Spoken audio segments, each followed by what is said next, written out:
fuimos llamados por el Señor y fuimos limpiados por el Señor. Porque no puede usarnos si Él no nos ha preparado antes. De hecho, Él obra en nuestra vida para llamarnos, pero también obra en nuestra vida para prepararnos, para purificarnos.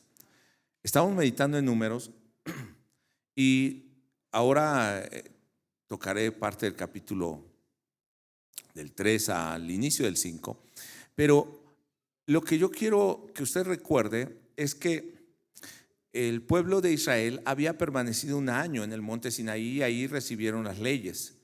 Y la parte de Números nos empieza a hablar acerca de la salida del monte Sinaí hasta, bueno, el peregrinar que tuvieron, aunque iba a ser menos tiempo, pero el peregrinar que tuvieron en el desierto. ¿Cómo fue el camino de ese pueblo? Y empieza el Señor a ordenarlos por ejércitos bajo estandartes y también empieza a contar a los levitas en sus funciones y a ponerlos en sus funciones. Los levitas fueron escogidos, nos dice el capítulo 3, como parte de esos primogénitos del pueblo, o sea, los que representaban al pueblo, y ellos tenían que enseñar no solamente cómo servir al Señor, cómo amar, cómo obedecer, cómo ser ese pueblo que realmente Dios había librado de la esclavitud. Entonces los hijos de Leví son, digamos que esos representantes, y dentro de esas familias está, bueno, Gersón, Coat y Merari, con sus descendientes, sus familias, y ellos van a ministrar y van a servir al Señor. Si bien son llamados, esto no implica que ellos no tuviesen una responsabilidad. Y Dios los ha llamado, dice en el capítulo 3, del verso 44 al 51, los había tomado, específicamente el verso 45, al final dice que el Señor tomó a los levitas en representación de los hijos de Israel y a los animales de los levitas, de los animales de los hijos de Israel como esos primogénitos. Y al final del verso dice, y los levitas serán míos, yo Jehová. Ellos representaban la propiedad de Dios, amén. Pero a través de ellos, ¿quiénes eran también parte de ese pueblo de Dios? ¿Quiénes eran propiedad de Dios? Todo el pueblo. Y este grupo de levitas solamente iba a enseñar cómo servir al Señor. Y ellos iban a estar dispersos entre el pueblo porque ellos iban a enseñar la ley de Dios. Y era un pueblo que el Señor había redimido y rescatado de la esclavitud. Capítulo 3, verso 49 también nos dice, y esto es bien importante, tomó pues Moisés el dinero del rescate de los que excedían el número de los redimidos por los levitas. O sea, contaron a los levitas, todos los levitas, y contaron de un mes arriba, y contaron a los primogénitos del pueblo. Y cada uno de estos iba a representar a un primogénito por familia. Sin embargo, los primogénitos del pueblo eran más que los de los levitas. Entonces ellos dieron un pago, y eso es un rescate. Pagaron algo para ser redimidos. Y estas dos palabras las vamos a estar viendo hoy como, no solamente como temas bíblicos, sino como temas teológicos. ¿Qué quiere decir? Que implican una doctrina, una enseñanza, y que implican la obra de Dios en nuestra salvación. Eso estaremos hablando el día de hoy. Así que yo quiero que usted piense cómo el Señor lo llamó a usted, de dónde lo llamó, qué responsabilidad tiene, cuál fue el pago por su salvación, y también cuál es el llamado que usted tiene, el compromiso que tiene al ser elegido como pueblo de Dios, como ese levita. Vamos a orar. Bendito Dios, te damos gracias y pedimos que al abrir tu palabra, esta enseñanza sea clara en nuestra vida, sea asimilada de una manera fresca, sencilla, nos rete también a vivir como ese pueblo que camina en el desierto, como peregrinos en este mundo, pero con una dignidad, una identidad de pueblo tuyo, reflejando la gloria tuya y, Señor, cumpliendo nuestro llamado. En esta hora nos ponemos en tus manos. Háblanos, Padre, en el nombre de Jesús. Amén. Entonces, todo primogénito es aquel que abría matriz. Sabemos que son los primogénitos, los primeros nacidos. Y ese primogénito, en la costumbre judía, y aún la ley mandaba una doble porción de la herencia. A él se le daba el nombre, digamos, de la familia, continuar con ese linaje. Y tenía, digamos, que un privilegio especial. Sin embargo, cuando Dios habla acerca de la primogenitura en la Biblia, está enfocando no en el que nació primero. Yo soy primogénito, nací primero de mi madre o en mi familia, y muchos aquí hay primogénitos, pero no está hablando de ese primogénito como entre los hombres, sino está haciendo una alusión al primogénito de Dios. Y no quiere decir que sea el primer nacido o solo engendrado de Dios y que haya otro, sino está hablando de ese que tiene el primer lugar en todo. Y cuando usamos la palabra primogénito, en la Biblia tenemos que centrarnos en Cristo. Es un mensaje cristocéntrico. Quiere referirnos a Cristo como ese no solo primogénito, sino unigénito de Dios. El primogénito también se entiende como aquel mayor o el que tiene el primer lugar. El tema de la primogenitura es entonces un tema teológico, y no quiero que piensen en algo teológico como en aquellos grandes teólogos, sino teológico quiere decir que se refiere a Dios y la obra de Dios en la humanidad. Eso es finalmente teológico, ¿no? El estudio o el tratado de Dios sería aquello que Dios está revelando. Y va a representar esa primogenitura en la Biblia a los salvos por medio de la sangre del Cordero. ¿Por qué? Porque en Éxodo capítulo 12, si quiere vaya conmigo a Éxodo 12 nos habla de la salida de Egipto, de la esclavitud, y el pueblo de Israel después de las 12 plagas está lista para salir de la esclavitud. Pero en el verso 12,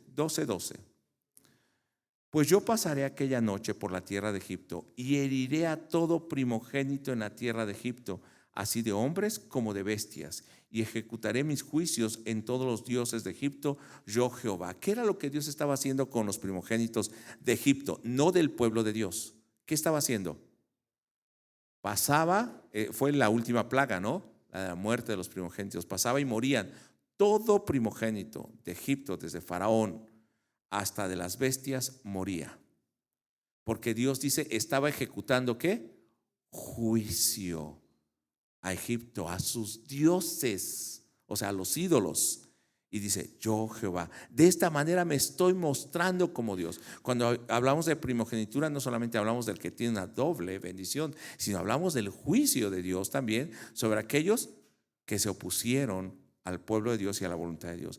Sin embargo, el verso 13 dice, y la sangre os será por señal en la casa donde vosotros estéis, y veré la sangre y pasaré de vosotros, y no habrá en vosotros plaga de mortandad cuando hiera la tierra de Egipto.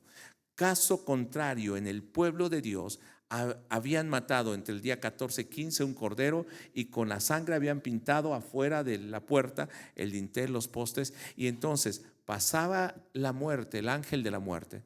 De hecho ahí dice, yo pasaré y heriré a los egipcios, pero cuando vea esa sangre de ese cordero, yo no voy a herir a ninguno que esté dentro. Los primogénitos entonces del pueblo de Dios eran guardados por la sangre del cordero. Yo sé que es una alusión tal vez física, pero ¿a qué se refiere esto? Es la primer Pascua que están celebrando. ¿Qué es esta Pascua? En inglés se entiende muy bien que es Passover, que es pasar sobre.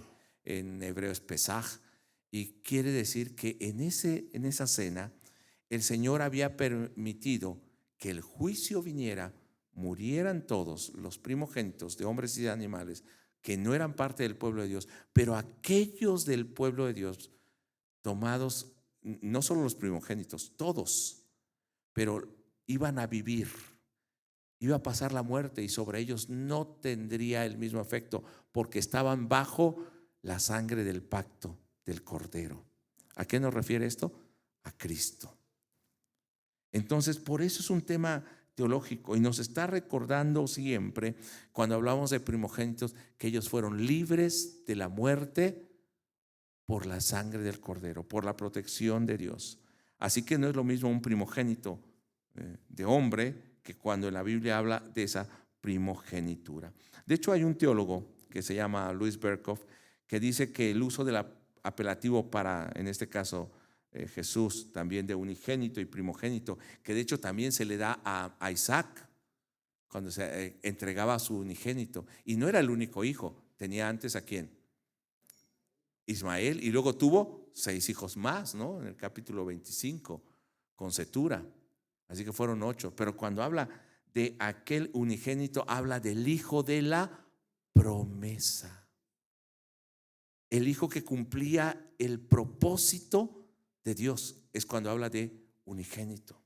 Entonces, Louis Berkhoff dice, hablando de unigénito y primogénito, implica una relación entre el Padre y el Hijo como única, y no puede expresarse solamente por generación o nacimiento, como el caso de nosotros los hombres, sino dice que recalca o marca el hecho de la eterna generación del Hijo, y también el significado que este Hijo era antes de toda la creación.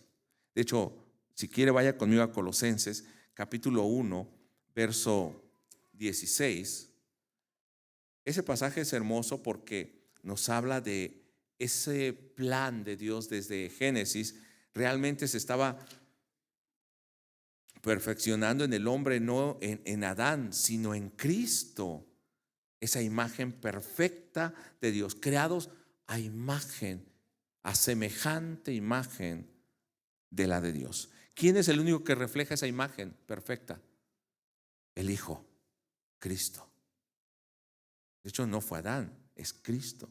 Colosenses 1, verso 16, dice, porque en Él fueron creadas, ¿quién es Él? Cristo. En Él fueron creadas todas las cosas, las que hay en los cielos y las que hay en la tierra, visibles e invisibles, sean tronos, sean dominios, sean principados, sean potestades. Todo fue creado por medio de Él y para Él. O sea, Él es creador y es para Él, de todo lo invisible y visible. Verso 17, y Él es antes de todas las cosas, y todas las cosas en Él subsisten. ¿Quién es Él? Cristo.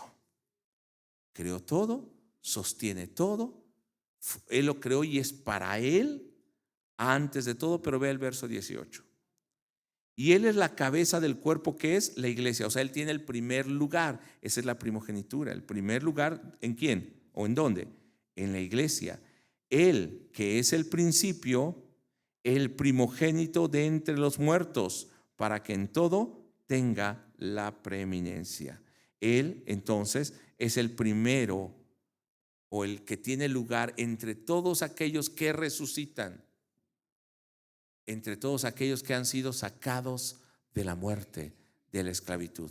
¿Cómo estábamos? Muertos en nuestros delitos y pecados, pero Él nos resucitó. Verso 19, por cuanto agradó al Padre que en Él habitase toda la plenitud. ¿La plenitud de quién? De Dios. En Él se refleja toda esa plenitud. Cuando habla de esa primogenitura en Cristo es diferente a nosotros, ¿no?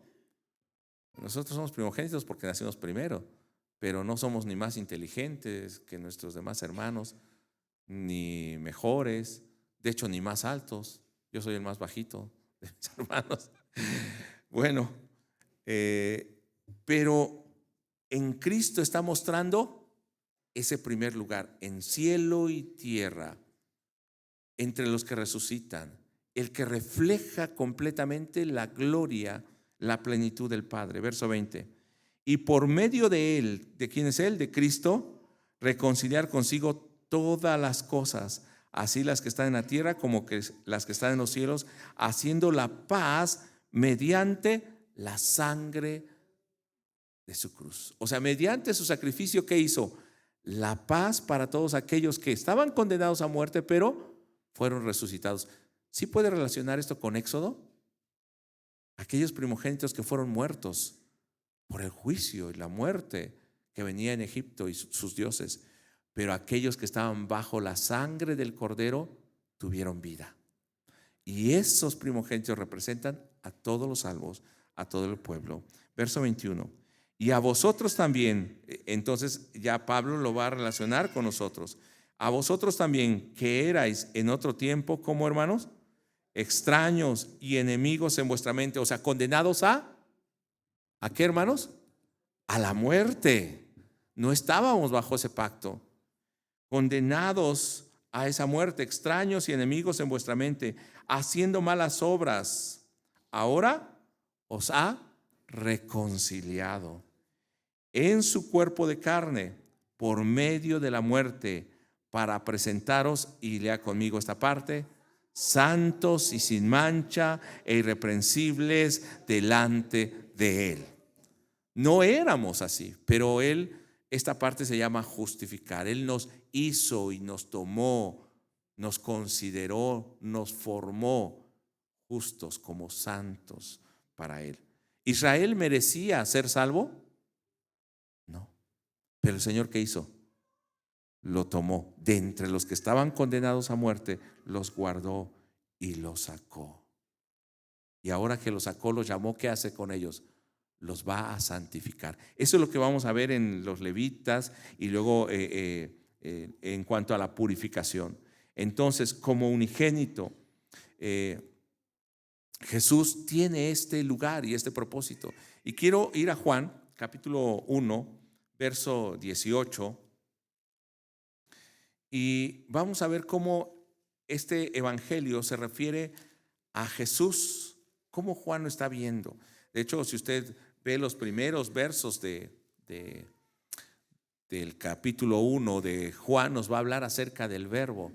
Aquel verbo fue hecho carne y habitó entre nosotros, y vimos su gloria, gloria como del unigénito del Padre, lleno de gracia y de verdad. O sea, nos estaba revelando ese unigénito y ese primogénito, Jesús, revelando a quién, la misma gloria del Padre. Pero en el verso 18 dice: a Dios nadie le vio jamás. ¿Quién ha visto a Dios?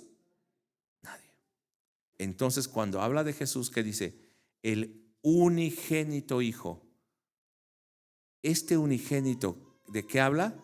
Que es aquel no solamente que tiene la preeminencia, sino que es engendrado eternamente, dicen los teólogos, en Dios, que está en el seno del Padre. ¿Qué significa en el seno del Padre?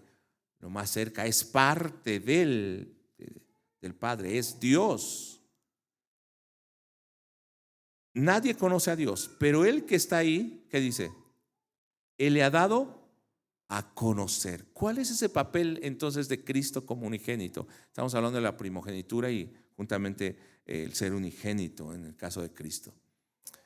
Que Él puede conocer al Padre y lo revela a los hombres. Está hablando de esa encarnación de Cristo, bueno, de Jesús, como en su cuerpo humano caminó entre nosotros, entró en nuestra historia, sufrió nuestros dolores, dice Isaías 53. Pero Él, ¿qué hizo? Él no pecó, no hubo engaño en su boca, pero Él entró a nuestra historia, a nuestro ambiente, para revelarnos al Padre. ¿Quién nos puede dar a conocer a Dios?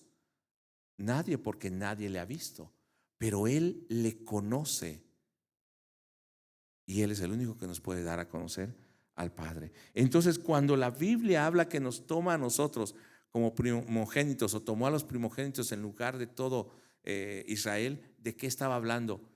Poniendo esa imagen de Cristo. Estos van a estar cerca, van a conocer la gloria de Dios. ¿No pasaba eso? Van a oír la voz de Dios y estos van a dar a conocer al pueblo a ese Dios todopoderoso. Lamentablemente los levitas no hicieron eso. Espero que nosotros, como llamados del Señor, estemos cumpliendo con eso. Juan capítulo 3, verso 16 al 18. Yo sé que estoy hablando poco de números ahora, pero este es importante. Este tema es importante porque debe quedarnos bien firme esa idea de que el llamado no es una casualidad, ni es algo de despreciar, sino el llamado que Dios nos dio es algo de valorar, porque estaba figurando la misma obra y la vida de Cristo. Juan 3:16, conoce usted este pasaje. Porque de tal manera amó Dios al mundo, que ha dado a su Hijo unigénito, para que todo aquel que en él cree no se pierda, mas tenga vida eterna. Ese propósito de mostrar el amor de Dios y salvar al mundo, ¿a través de quién se manifiesta? A través de el unigénito de Cristo. Verso 17. Porque no envió Dios a su Hijo al mundo para condenar al mundo, lea conmigo, sino para que el mundo sea salvo por él. Esos primogénitos, ¿qué representaban? A los salvos del pueblo. O sea, todos aquellos que habían recibido vida en medio de la muerte. ¿Qué representamos nosotros ahora en este mundo, hermanos? Los que hemos sido rescatados del pecado y de la muerte. A veces como que no lo asimilamos o no lo creemos. Pero no, Dios nos rescató de esa condición, de esa situación espiritual, y en muchos momentos hasta de esa condición física, de la misma muerte, para mostrar la salvación. Verso 18. El que en él cree no es condenado, pero el que no cree ya ha sido condenado, porque no ha creído en el nombre del unigénito Hijo de Dios. El llamado entonces del unigénito Hijo de Dios, este unigénito es el que nosotros podemos ver en Primera de Juan, y en Juan no vamos a ir a esos versos, aunque es el capítulo 1, es el verbo. Para los filósofos griegos y aún para los judíos en ese momento, el verbo era el origen del mundo, el origen de la creación.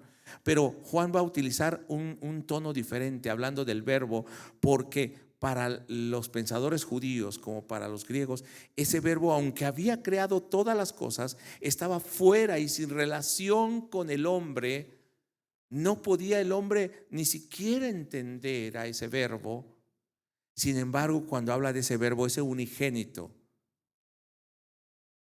el primogénito de los que resucitan, de los muertos y resucitan, ese verbo de Dios es diferente, porque ese verbo, ¿qué pasó? Se hizo carne, se acercó al hombre, nos reveló a Dios, nos mostró el amor de Dios, nos salvó. Y primera de Juan va a decir, nosotros pudimos verle, tocarle, palparle. Entonces, hermano, ¿a qué vamos con esto? Que ese llamado de los primogénitos no es cualquier cosa cuando habla de números, y que tomó a los levitas como esos primogénitos, estaban representando lo que Dios manifestaría en su pacto con la venida de Cristo. ¿No era un privilegio ser levita? El cargo que el Señor ponía en ellos. ¿Cómo tomamos nosotros el llamado hoy del Señor para nuestra vida? ¿Cómo nos estamos preparando, purificando para servirle al Señor?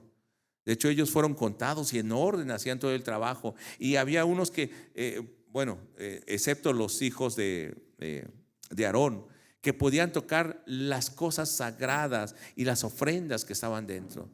Los de Coat, Merari y Gersón solamente podían entrar cuando ya los sacerdotes habían cubierto todo y ellos podían cargar las cosas. Algunas las llevaban en carretas, pero lo que eran las cosas sagradas que estaban dentro las llevaban con unas varas. Ni siquiera podían ir sobre animales. Ellos no las podían tocar, pasaban una vara y los llevaban sobre sus hombros, porque era santo. Y estas personas que llevaban, ¿se acuerdan? En el tiempo de David, cuando quisieron transportar el arca y Usa quiso tocar el arca, ¿qué pasó? Murió. Y el Señor decía, no puedes hacer esto, ¿Por qué? Porque eso era santo. ¿Y cómo tenían que ser esas personas que iban a transportar, a servir al Señor, que fueron llamados como primogénitos, salvos de entre los muertos, cubiertos con la sangre de ese cordero? Bueno, no, en el caso de ellos no su cuerpo, sino fuera de la casa, debían ser santos también. Ese es el llamado. Ahora, Dios dice que a estos, regresemos a Números,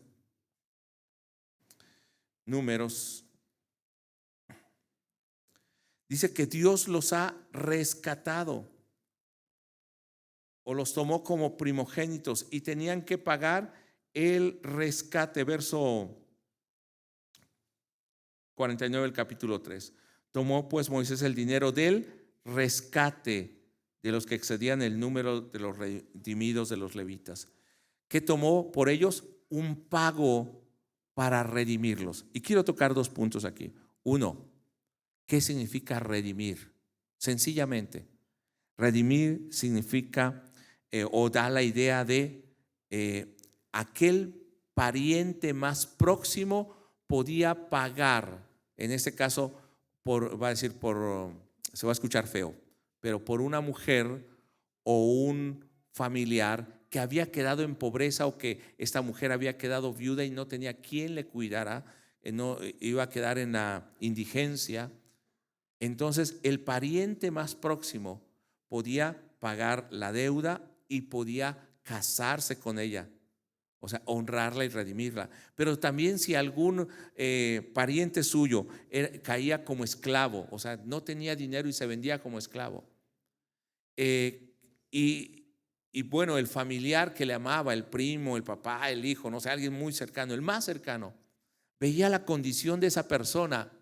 La palabra que utiliza en el hebreo es gal. Esa persona que tenía el derecho de redimir decía: oye, ¿sabes qué? Tú tienes a mi pariente, a quien amo, yo te pago todo lo que debe esa persona, y ahora esa persona va a ser libre nuevamente. Pongo estos ejemplos porque cuando habla entonces que estos que no estaban contados con los primogénitos del pueblo, se pagó por ellos un costo. Eso es lo que ellos llaman redimir. Se paga un rescate. Y ese rescate quiere decir que los libra o sacarlos. Eso es rescate. Aquellos que ya estaban condenados, ¿qué hace Dios? Los rescata. Es como si te estás ahogando. ¿Qué dices cuando te estás ahogando? Bueno, no dices nada. Empiezas a tragar agua y a gritar, pero lo que haces es sacar la mano y ¿no? Y glup. Pero cuando alguien llega y te extiende la mano, ¿qué es esto? Te rescató. Estabas a punto de morir y te rescató. Es algo así. Pero el Señor pagó por cada uno de esos, o ellos tenían que pagar el rescate para que estos también fueran ese pueblo rescatado y redimido por Dios. ¿Qué fue lo que hizo Jesús con nosotros? Nos rescató. Ese primogénito y unigénito venía al mundo a pagar, redimir. ¿Cómo diríamos? No solo sacar, sino desarraigar, librar del opresor para darnos vida. Por eso cuando el tema de hoy estamos hablando de fuimos llamados y también fuimos purificados o limpiados, estoy hablando de como contexto, y va a decir, bueno, ya se tardó mucho y es el contexto. Pero para que usted entienda que el llamado de los levitas, luego vamos a ver solamente los números, el llamado de los levitas como primogénitos era algo muy especial, porque implicaba que este pueblo había sido rescatado, se había pagado la deuda por ellos.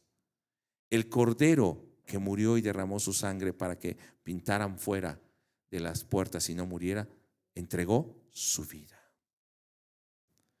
Entonces, cuando nosotros entendemos esto, ese rescate es por aquellos que estaban en esclavitud. Rescate, kofer es la palabra. entonces nosotros hemos sido llamados, sacados. Se ha pagado por nosotros un rescate. Somos los primogénitos de aquellos que tienen vida en medio de los condenados a la muerte. Pero ¿para qué? Ya soy libre. Recuerdo que hay un canto y luego, de hecho el primer canto que cantamos hoy, ese yo lo cantaba cuando no tenía canas y tenía como 30 kilos menos.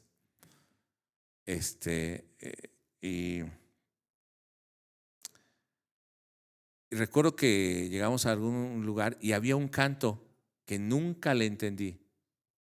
Bueno, sí le entendí, pero nunca le sentí ni un sentido bíblico ni teológico correcto. Y dice ese canto: cuando siento lo mucho que hizo por mí, quiero cantar. Sí, quiero cantar. Y lo quiero correr, pero ¿qué? O sea, ¿eso es lo que produce la gratitud de ser salvos? Creo que es algo muy superficial, ¿no? Muy banal. Lo que debe producir en nosotros es una nueva vida, porque ha producido un nuevo nacimiento, ¿no? Debe producir una nueva identidad. Debe empezar a mostrar la imagen de Cristo. Debe cambiar nuestro carácter. Y entonces, aún en la oración, que no diga, Señor, quiero esto, sino que pueda decir, como Jesús oraba en el Getsemaní, no sea mi voluntad, sino la tuya. Implica vivir bajo el gobierno completo de Dios. ¿Para qué fuimos llamados? Para vivir bajo el gobierno de Dios, pero para servirle. En el caso de Números, estos levitas fueron llamados al servicio de Dios. Y es otro punto que voy a estar tocando el día de hoy. Fueron llamados a servir. Y en el capítulo 4, no vamos a tocar mucho acerca del capítulo 4, pero dice el verso 1: habló Jehová a Moisés y a Aarón diciendo, toma la cuenta de los hijos de Coad entre los hijos de Leví por sus familias según las casas de sus padres, de edad de 30 años arriba hasta 50 años. Todos los que que entran en compañía, ¿para qué, hermanos? Para servir en el tabernáculo de reunión. Tenían una función. Fueron llamados, fueron escogidos, y de hecho ya nos hablaron de su llamado, ¿no? Su consagración, que fue en Éxodo 32. Al negarse a sí mismo y entonces hacer algo que les dolía, pero ellos comprometerse y decir, estamos del lado de Dios. No voy a tocar ese punto. Sin embargo, ¿a qué fueron llamados estos hombres? Para servir en el tabernáculo de reunión. Y quiero tocar el tema del tabernáculo hoy. ¿Por qué? Porque el tabernáculo, como ya compartieron los hermanos entre semana, también era el centro de la vida del pueblo. El centro religioso, el centro político, era la dirección que el pueblo estaba viendo cada momento. De hecho, nuestra confesión de fe en Números 10, verso 34 al 36 nos habla acerca de eso precisamente.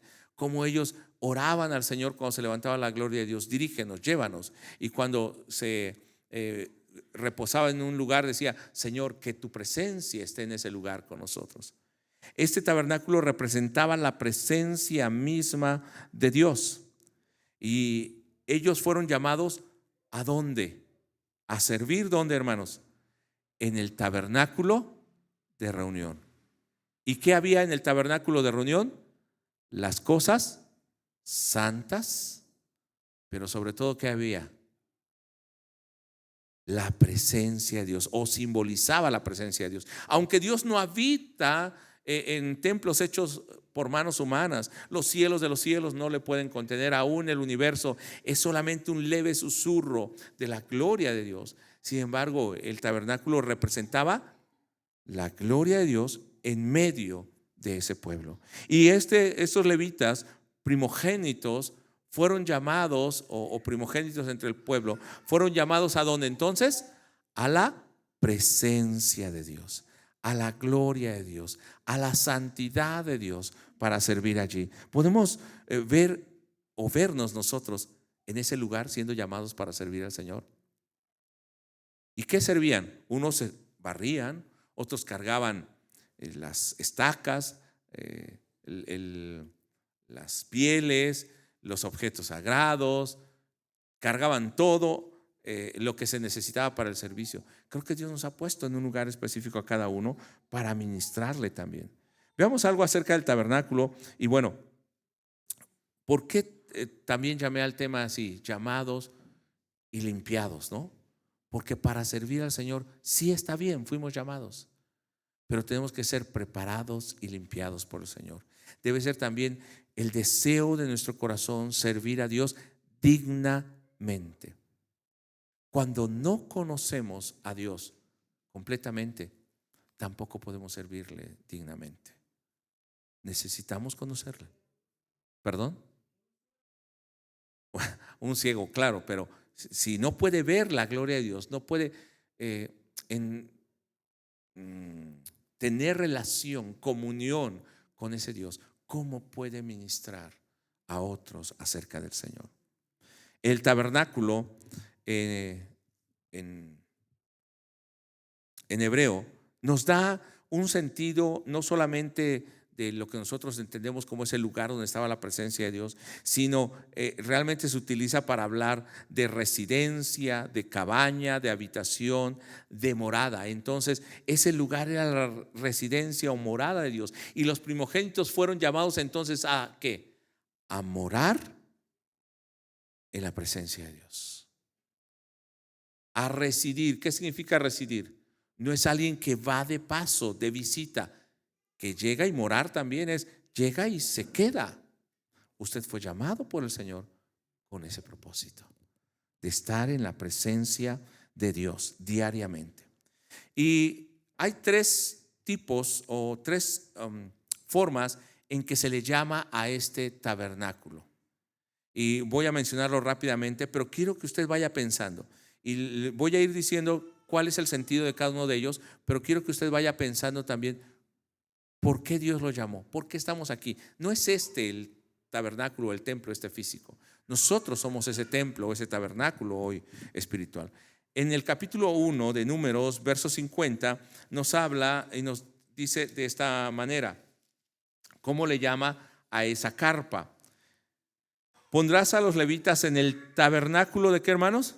Del testimonio. ¿Cómo le llama? Tabernáculo del testimonio. Igual el verso 53 dice, pero los levitas acamparán alrededor del tabernáculo del testimonio.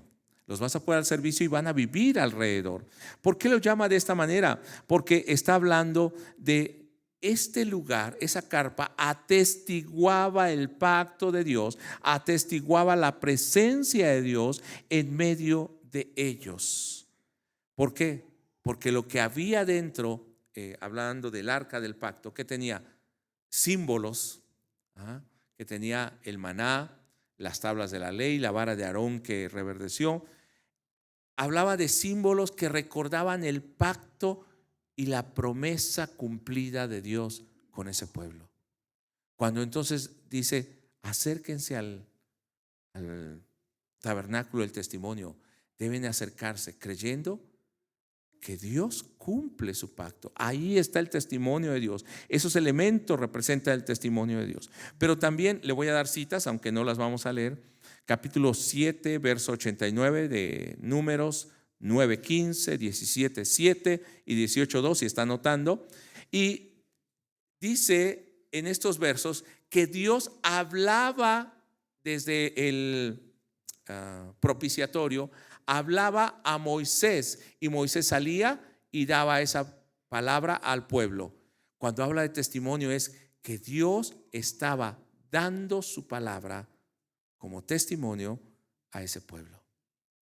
Entonces, cuando nos acercamos a la presencia de Dios, a la gloria de Dios, nos acercamos a morar ahí, nos acercamos a oír directamente de Dios sus mandamientos y su palabra. ¿Podemos decir amén, hermanos? Somos llamados como primogénitos. Esta era la bendición de los levitas. Pero también se le llama el tabernáculo de reunión. En el capítulo 4, verso 3, cuando habla de la edad de los que iban a estar de 30 a 50 años, todos los que entran en compañía para servir, ¿dónde? En el tabernáculo de reunión. ¿Por qué le da estos calificativos? Bueno, porque está hablando del servicio y ministerio que se iba a realizar a Dios en ese lugar. El pueblo tenía que ir a ese lugar y tenía que ser su centro de reunión. Cuando Dios reúne al pueblo que está alrededor en el tabernáculo. Capítulo 2, verso 2, también nos dice, los hijos de Israel acamparán cada uno junto a su bandera, bajo las enseñas. ¿Se acuerda que estaban como ejércitos? De las casas de sus padres. Lea conmigo: alrededor del tabernáculo de reunión acamparán. Eso era lo que los unía como pueblo. La presencia de Dios los unía a ellos como ese pueblo. Y bueno, hay otras citas, pero no tocaré todas las demás citas. Pero también era un lugar para ministrar, donde ellos podían servir a Dios. No solamente estaban en la gloria de Dios, sino ellos podían servir a Dios ahí. Le doy algunas citas, no los voy a leer. Capítulo 3, verso 7, 3:38, 4:28, 8:15 y 19. Vaya pensando, ¿por qué Dios nos llamó a este templo? No estoy hablando de este edificio. Ahora, la iglesia es el cuerpo de Cristo. Somos templo del Señor. ¿Por qué nos llamó a ser parte de este templo, de este cuerpo? En el capítulo 8, verso 9, este sí lo leo, también nos reúne entonces como esa asamblea, ese pueblo escogido por Dios, esa congregación de los primogénitos, ¿no nos dice Hebreos? Ahora nosotros somos la congregación de esos primogénitos. Capítulo 8, verso 9, dice: y harás que los levitas se acerquen delante del tabernáculo de reunión y reunirás a toda la congregación de los hijos de Israel. Era el punto de reunión. Capítulo 10, verso 3, capítulo 11, verso 16, era donde la iglesia se juntaba. ¿Por qué es importante reunirnos? No solamente los domingos, también los demás días que tenemos actividad, que venimos a escuchar la palabra de Dios. ¿Por qué es importante estar como pueblo? Porque es donde somos ministrados como cuerpo del Señor. La cabeza no está separada del cuerpo, ni el brazo separado del cuerpo. No dejando de congregarse como muchos tienen por costumbre, sino alentándonos cada día más. Amén. O hay del hermano que no vino hoy, o hay de mí. Puede ser, ¿no? Hermano, entonces el propósito de Dios al poner el tabernáculo en medio del campamento es que las tribus de Israel pudieran reunirse alrededor de él, verle a él, ver la gloria del Señor, escuchar su voz, buscar continuamente al Señor. Y hay un calificativo más que se le da a este tabernáculo: el tabernáculo de Jehová. En el capítulo 31, verso 30, no voy a leer todas las citas, pero le voy a decir algunas citas para que después igual las anote. Capítulo 31, verso 47, 31, 54 y 19, 20. Pero quisiera leer este verso, sí, el 31, 30. Y de la mitad, de la mitad perteneciente a los hijos de Israel, tomarás uno de cada 50 de las personas, de los bueyes, de los asnos, de las ovejas, de todo animal, y lo darás a los levitas que tienen la guarda, lea conmigo, del tabernáculo de Jehová. Y lo que habla este calificativo es: ¿quién es el que habita en ese lugar? ¿Quién es el dueño de ese templo, de esa habitación? Es Dios, Jehová, Dios de los ejércitos. Y también está en relación con al que le van a ministrar. No solamente vamos a ministrar, la presencia de Dios tiene que estar ahí. ¿Se acuerda en Ezequiel? No lo vamos a buscar, pero Ezequiel, desde el capítulo 9 al capítulo 11, nosotros vemos que la gloria de Dios estaba en el propiciatorio, en el templo. Cuando viene la destrucción, ¿no? Y se están sitiados. ¿Y qué hace antes de que caiga el templo y que caiga Jerusalén y Judá? La gloria de Dios se levanta del propiciatorio, se va a la puerta, regresa, luego se va fuera a los montes. Finalmente la gloria de Dios sale del pueblo y sale del templo y del lugar santísimo. ¿De qué servía ser llamado pueblo de Dios? ¿De qué servía un templo y de qué servía el lugar santísimo cuando la gloria de Dios no estaba allí? De nada, ¿verdad? Entonces, cuando nos refiere a tabernáculo de Jehová, es que la presencia de Dios estaba allí. Al que se le ministraba es Él. Y una cosa más, que de hecho es prácticamente el inicio del tema. Iba a decir, ¿cómo el inicio del tema? Sí, para que nuestros hermanos continúen compartiendo en la semana.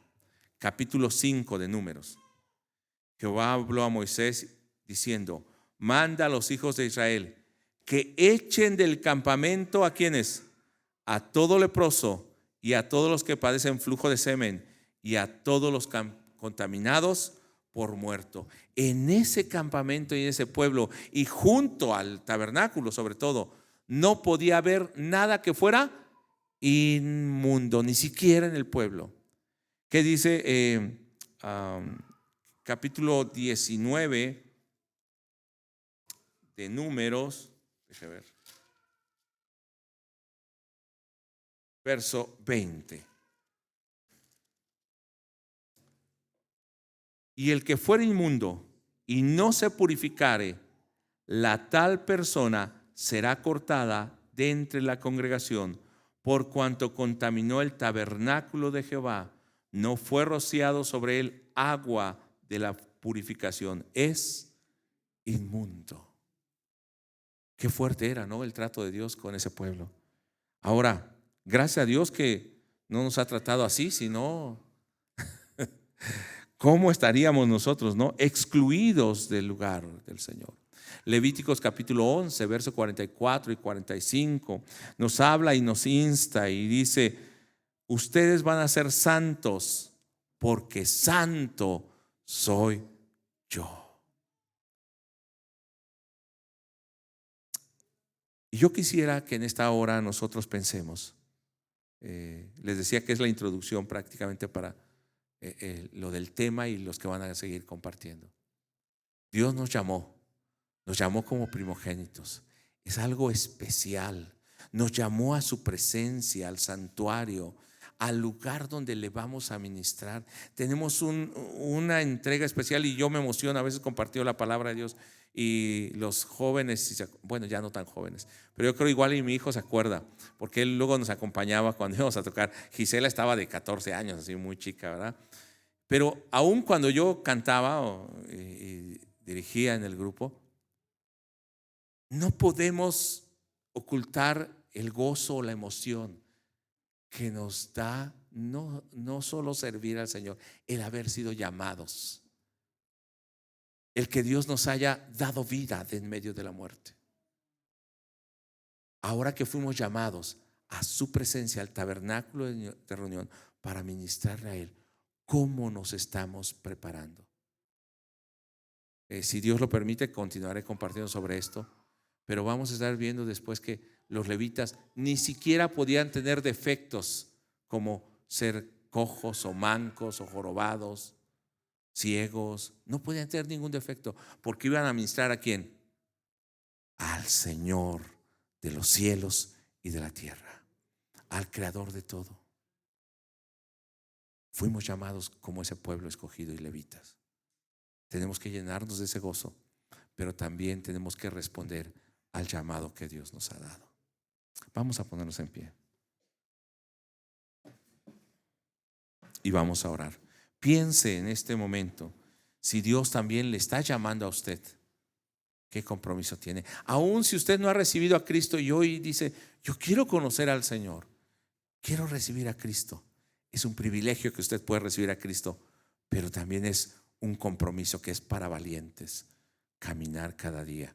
¿Por qué? Porque luchamos contra nosotros, luchamos contra nuestra mente, luchamos contra el mundo y hemos decidido, como decía un canto viejito, seguir a Cristo. No vuelvo atrás, no vuelvo atrás. Oremos. Bendito Dios y Padre, muchas gracias por ese llamado que nos has dado, por la purificación que estás realizando en los levitas, en tu pueblo. por ese compromiso que hay también en esos llamados, por el privilegio de estar en tu gloria, en tu presencia, de oír tu voz y salir también y ministrar al pueblo. Tal vez nosotros venimos aquí como esos llamados de ti y escuchamos tu voz, pero vamos y lo compartimos con nuestro vecino, con nuestra familia, con nuestro padre, con nuestros hijos. Y Señor, queremos que la gloria tuya, que ahora no habita en templos hechos de manos, sino habita en tu iglesia, habita en el corazón de cada uno de los creyentes, vaya esa presencia también con mis hermanos, fortaleciéndolos. Que quites de nosotros toda maldad, que quites de nosotros todo odio, todo resentimiento, todo pecado, que haya en nosotros esa gratitud por haber sido redimidos, porque el pago que fue dado por nuestra redención fue la sangre misma de tu Hijo unigénito. Señor, qué privilegio tenemos hoy de ser tu pueblo en un mundo que se pierde, en un mundo que se está hundiendo. Pero Señor, permite que aún a veces la iglesia se está perdiendo y está desviándose. Nosotros como oyentes y también como hacedores de tu palabra podamos mantener ese remanente que te busca y que te sirve en santidad. En el nombre de Jesús. Amén. Gloria a Dios. Tome su lugar, hermano.